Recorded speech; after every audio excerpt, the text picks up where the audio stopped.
Last weekend, we began a new message series called Seriously God.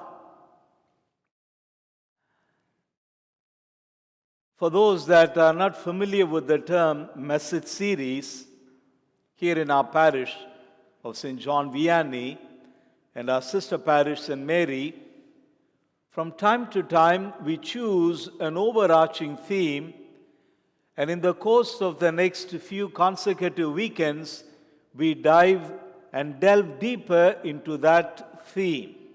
And so, we began with this new message series, Seriously God. And last weekend, we also familiarized ourselves with three principles. The first being, God not making sense makes sense. God is almighty. He is totally the other. He is beyond our imagination. And so, God operates on a different level.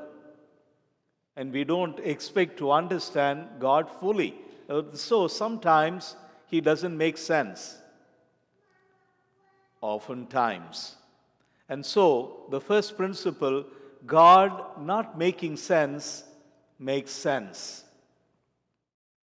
The second principle, when God doesn't make sense, or because of His communication, He begins to make sense, then we better sit back and get to know Him better, love Him more deeply, and follow Him more closely. The third principle, it's very important. This is where often you and I go wrong. There is a difference between life not making sense and God not making sense. Let's not mix them up. Sometimes when life doesn't make sense, we say, God doesn't make sense. That doesn't make sense, does it? And so when life doesn't make sense, let's not conclude that God doesn't make sense. And this weekend, we would like to reflect together on the theme of God telling us, seriously, no. Oftentimes, we pray, we ask, but we are not given. We seek, we don't find. We knock, and the door is not opened. In other words, we pray, and God says, seriously, no. Like a parent talking to the child with love, He says, seriously, no. And then our thoughts are revealed.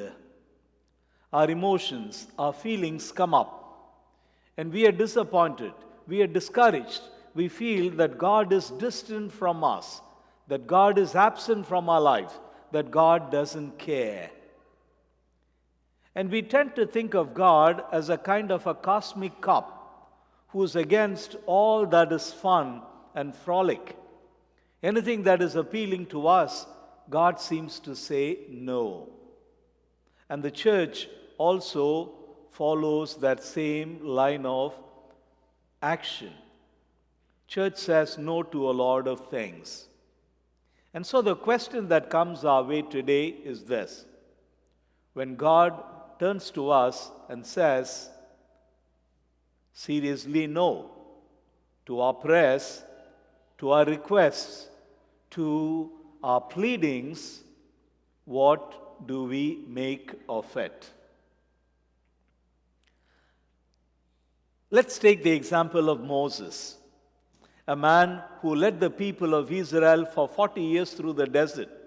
He was so close to God that God would appear to him and talk to him face to face, as a friend would talk to a friend.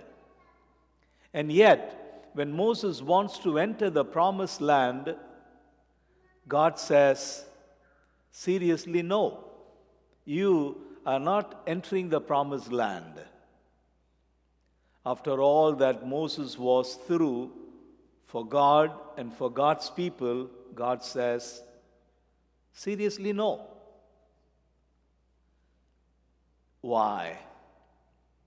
It's not about Moses' individual aspiration or his personal journey or his desire to go into the promised land with his own people. God is thinking ahead. God is looking into the future and preparing the next generation, the next line of leadership under Joshua, who will build up Israel as one nation, the nation of God. And so you see, when God says to Moses, seriously, no, he has something better for Moses' own people. Or take the case of Hannah, the mother of Samuel, who prays for a son.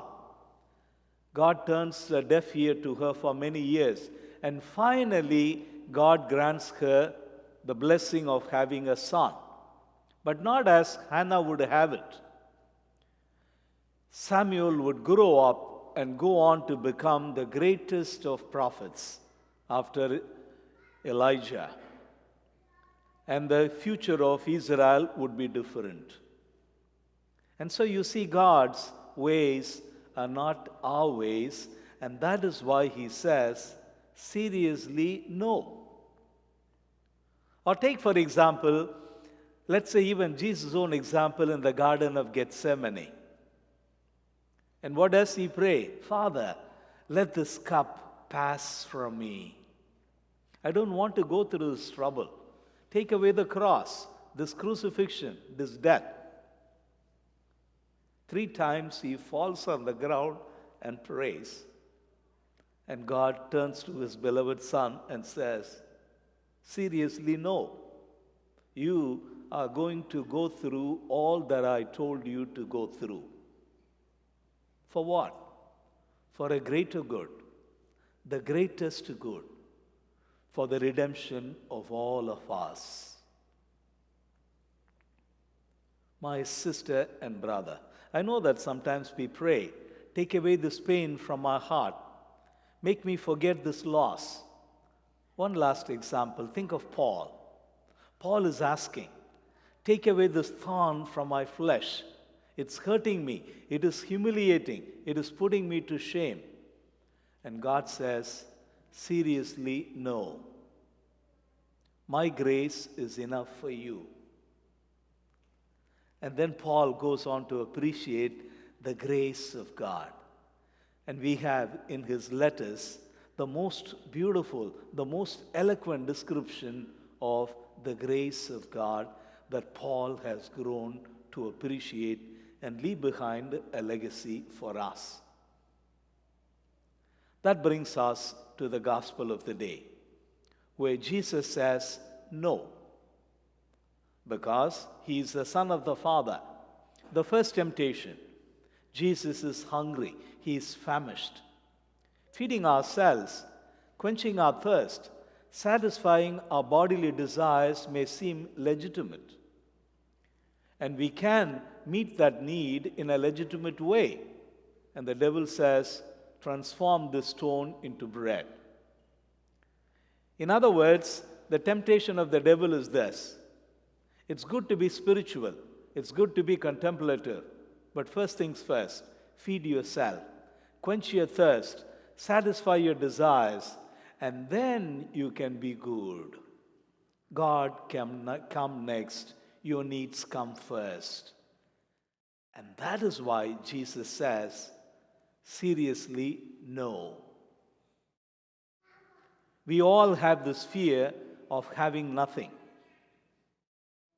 Money, comfort, luxury, the things that we want.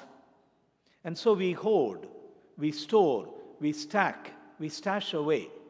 It becomes a compulsion. It becomes an addiction. It becomes an obsession. And possessions begin to own us. That is when we need to say seriously no. Say no to the fear of having nothing. First temptation. The second temptation, I'm changing the order. The devil takes Jesus to the parapet of the temple and says, "Throw yourself down. And when nothing happens to you and angels save you, the thousands of people who are here will adore you. They will uphold you. You will become popular, and you don't have to go through the passion, death, and resurrection. The religious leaders cannot persecute you. All these people will be behind you." That is one fear that you and I have. The fear of having nobody behind us. The fear of we being alone. The fear of having no one with us. And Jesus says, seriously, no.